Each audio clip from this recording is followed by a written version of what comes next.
So first and foremost, thank you. Good afternoon, everyone, and a biggest thank you to Richard. It's a pleasure to join this first B41 event. And I will just explain right now, we've had a power cut in Chelsea, as we often do in our village. So it was an impromptu switch to the office. I'm glad I've managed to get set up okay. I think you don't struck a voodoo curse on us now, Jonna. But we also need to go down power, I can assure you. Well, we also have building work going on at home, so the dogs had to come into the office as well, and the slightest noise outside. So if you hear barking, don't be alarmed. What a great environment for a wellbeing talk. Exactly, yeah. It's like, what else can challenge me before I do a wellbeing talk? Well, you look fantastic, John, anyway, despite all those challenges. You're too kind. You're too kind, Charlie. Maybe I should explain to everyone whilst I call you that. Oh, dear. So yeah, and a massive thank you to everyone for joining us today. As Richard has explained, we take great pride in going through and sharing our experience in wellbeing, not just from running a small business for the last decade and all the challenges that come with that, but also we've got probably over 50 years, I'd say, combined experience of working within the health sector across the team.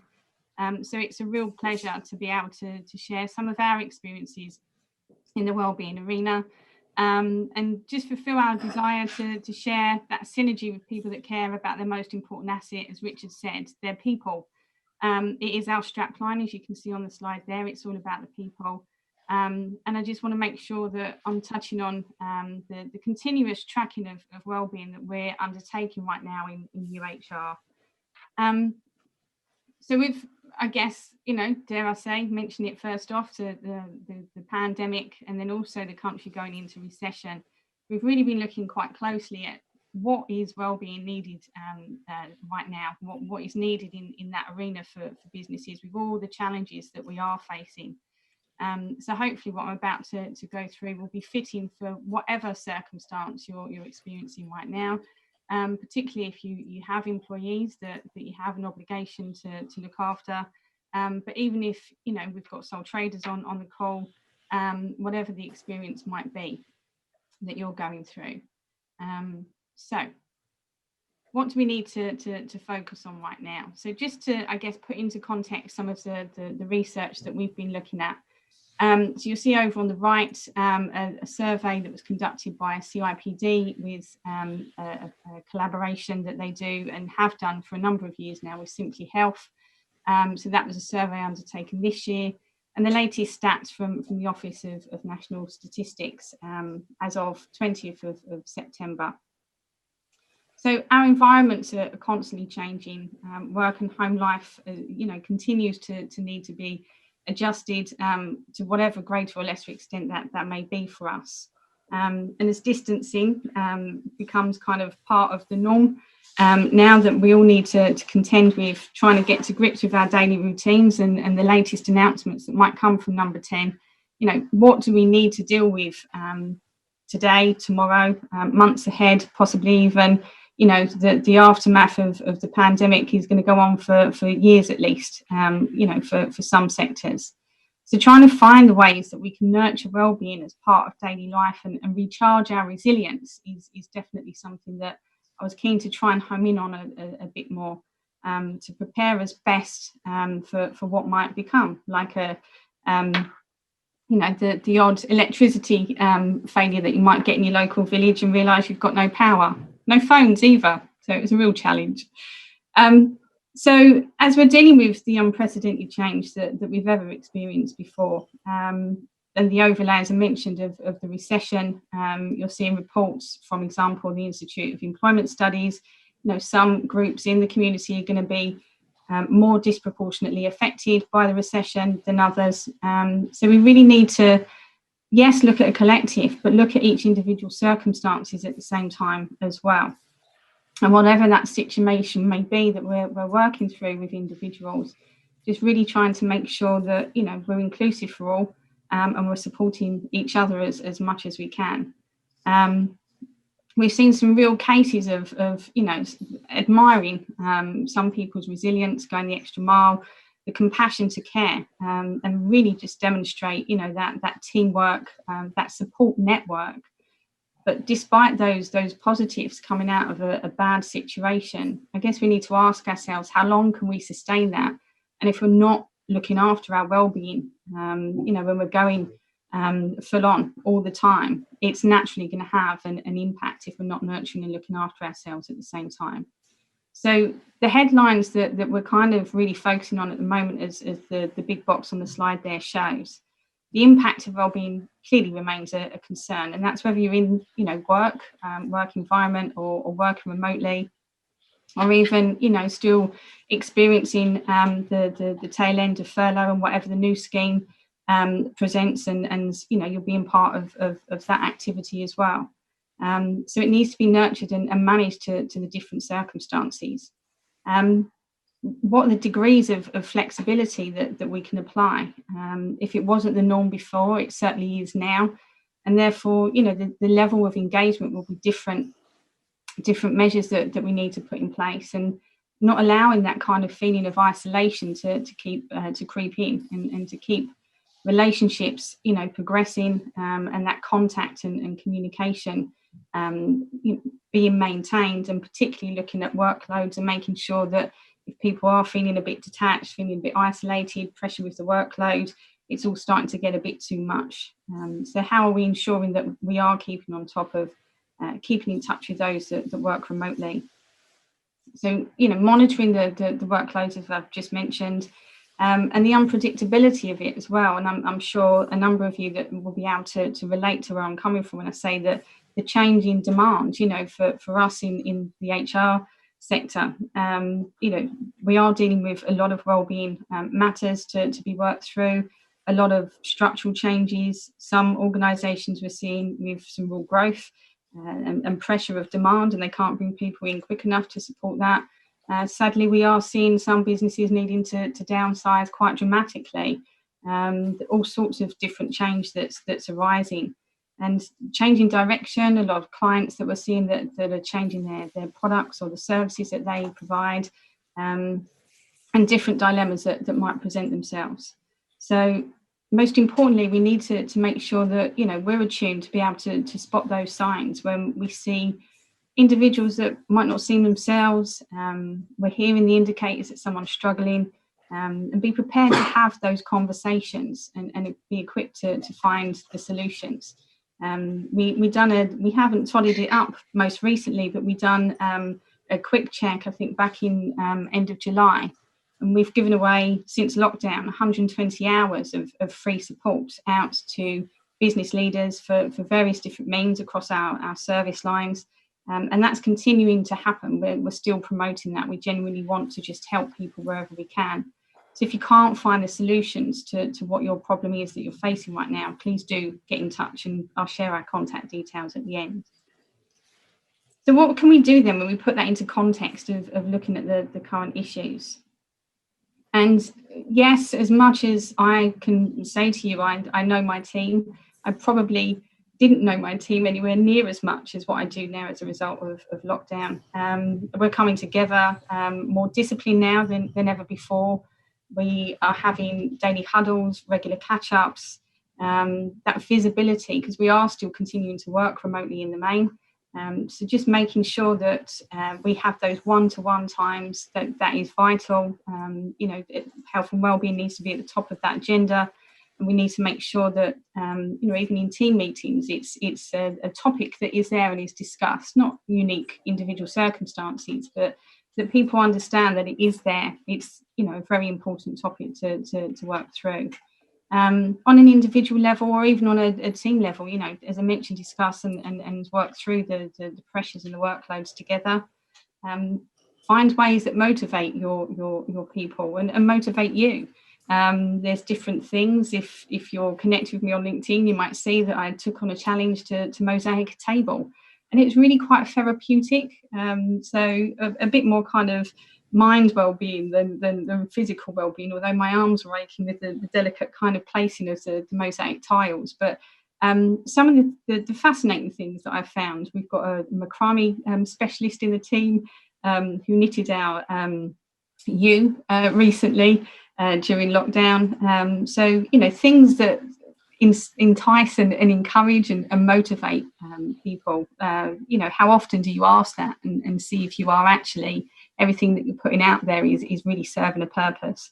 So that engagement, you know, the two-way communication to see what entices people to kind of get more involved. Understanding and again, as I said, you know, being aware of what those triggers are, of where you feel that people might start to seem anxious, you know, stressed, and knowing what will help them to be more resilient. Helping them wherever you can to feel that security in work, and even where there are circumstances, some of what I described earlier, you know, where unfortunately we've got situations where jobs are at risk, or you've even had to make reductions, but the pressure's still on to deliver. You know, how can you try and still create that culture of togetherness and inclusion to make sure you're working through those difficult times together? And knowing what really is important and what matters to your team. I think, again, you know, lockdown has proven that there's a lot of situations that have changed. I think before, some people might have been of a view that money motivated people. You know, I think there's a real support that's satisfying, as I said, you know, the resilience and that commitment that we've seen over lockdown. So there's different triggers now, you know, people's mindsets and their whole outlook on the situation has changed. So how are we seeing and identifying what really does, you know, matter to the individuals within your team? Making sure that people feel they can come to you, that you know, they're able to talk through whatever concerns they've got, whether that's personal circumstances, work circumstances, and making sure that you're demonstrating that you are available and able to talk through whatever situation there may be. I've mentioned, you know, looking at the leading by example and the health and well-being. Yes, if you're in the workplace, I think we're all attuned now to making sure that we're social distancing.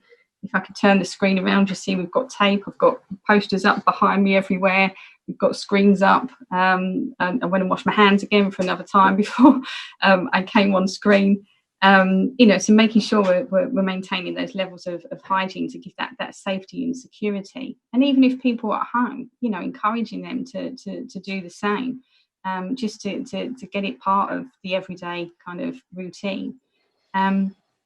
And making sure that, you know, there are breaks. I do continuously go out to the team, making sure that people are taking breaks, that they're exercising. We encourage, you know, we've got a WhatsApp group, so we encourage, you know, conversation constantly, daily throughout that, to see what people have been up to and what they might find out on their run or their travels, out on their bike, whatever that may be. And also looking at the flexibility that you've got in the team, as the previous slide showed, you know, with the stats from ONS, there are a lot of people, even if not working from home before, not working remotely, they are working remotely now. What else might you be doing in terms of encouraging flexibility? We've had a change of work days, we've had change in hours. Across our client base, there's been some real radical changes that have been put in place. And making sure as well that you're leading by example. You know, if for whatever reason you might feel under the weather, are you one of those individuals that continues working, you don't rest and recuperate, or you're stretching yourself too far and you're starting to feel, you know, burnt out? Think about how you're demonstrating to you know, your team, and looking after and leading by example, you know, with what they should be doing. The excessive hours can easily creep in, etc. You know, so all those different indicators where you might feel that you're kind of subconsciously encouraging the team to follow in suit with how you're practicing. So taking care of your well-being is first and foremost the most important. You need to drive the rest of the team forward. So how are you leading by example? I touched on earlier around reviewing workloads and kind of, you know, people's duties, responsibilities, whatever way you want to phrase that. But making sure, you know, don't lose sight of the fact that people can still develop, learning their role. People have been learning new skills throughout lockdown, whether that's because they've been on furlough or, you know, even in the office. or whatever the work environment is. They're picking up new systems, new processes to work through. And they're great opportunities, but again, it can still impact on wellbeing if it presents a different pressure, etc. So making sure that clarity is there, and again, links back to the workload of activity, and making sure that if there are deadlines or there's big deliverables to focus on, that they're realistic, and the expectations are clearly understood, and it's doable, it's manageable. Making sure, again, whenever the team say that, I don't know, for example, they're giving you ideas of how things can be delivered. So that autonomy, I've seen a lot throughout lockdown about, creating and generating and promoting, advocating more of that trusted relationship. And we're seeing it now more than ever before. I think a lot of people's mindsets that might not have willingly just have working from home as part of their practice, are certainly doing so now. That trusted relationship is really starting to get formed from that, as an example. So how are we entrusting people to just leave them to get on and do the job, to not feel like they're being micromanaged or you're checking in all the time, because again, that can create a degree of pressure and anxiety. Reflecting on your own style. So I've started to kind of touch on that a bit, but do the team know where they stand with you? Do they feel that you're demonstrating fairness, openness, consistency, you're being decisive? Again, go back to the unpredictability. You're able to just make decisions, collaborate, engage them where you need to, or at least, again, demonstrate that you're driving, the team forwards, but that you're also asking for feedback at the same time. A lot of what we're going through is uncharted territory. So as much as you might have those ideas and put them in place, or even if the team have been engaged whilst you're doing that, once things have been put in place that have introduced the change, you're checking in to make sure it's worked. Are you seeking that feedback to make sure it is the right way forwards for you and your business, and it's sustainable? Again, as I mentioned, treating people on an individual basis, inclusive when you're spending time with them on a one-on-one or as a group session as well, and encourage that feedback both ways. So as much as you're asking for feedback, from on your own style, be prepared to strike that balance and give that feedback also. I've got a couple of tools if people want to get in touch. As I said, I'll share my details in just a moment. So if people do want any more information, I've got some free tools that you can use to reflect on your leadership and management style. Touching on the last couple of points then, discouraging presenteeism, and a new one on me, leaveism. So how many times have we gone on leave and carried on working, the odd check on your phone of what's up on email, or you're just logging in and doing whatever you need to. But we need to take those breaks, for whatever reason that we're absent from the workplace. There is a reason for that being so. So having that time to rest and recuperate is absolutely vital. And again, that we're leading by example to make sure that's the case. And nurturing the mental as well as the physical health of the team. And again, leading by example to make sure you do that. So, being in tune with all that I've said just now, and where you are identifying areas that you need to focus on, start to concentrate on the actions that you need to put in place to make a change.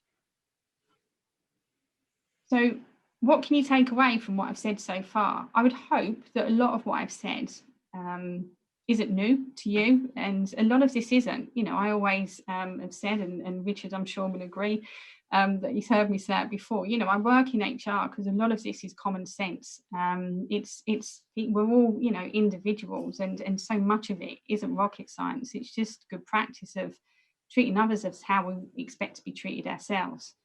But it was interesting writing. Run out of time. Are we compilating the slides and things afterwards? Yeah, we can do. Yeah, of course we can. Yeah. I'm really sorry. Jonna, if you got 30 seconds, I'm sure we can wrap up in 30 seconds. Yeah. Yeah, sure. Shall I just carry on talking? Yeah, 30 seconds would be great. Jonna, thank you. Okay. So this slide is just giving you a takeaway of what you can concentrate on. It was great to produce a slide set, because it was really just a reminder for me to demonstrate what we can practice. So here's a kind of idea of what you can do to just concentrate on the areas for well-being that you might have forgotten about, or some of the bad habits that you need to move on from. But as I said earlier, if anyone needs any more support and advice, you've got our contact details. By all means, do get in touch, and thanks very much for listening. Thanks, Jonna. If anybody does want the slides, are you happy to give out your email address? I know you've given out the web address there, but... Yeah, sure, the email address is on there as well, so by all means. I can't see, my eyes are appalling, sorry. It's a long way away, it's about 50 feet away, this Mac, from us. Is that okay? Brilliant, Jonna. Thank you very much, and I hope your afternoon improves following all the trials and tribulations. Lovely to see you. You take care. Thanks. Thanks, Cheers. Jonna. Cheers. Bye. Bye-bye.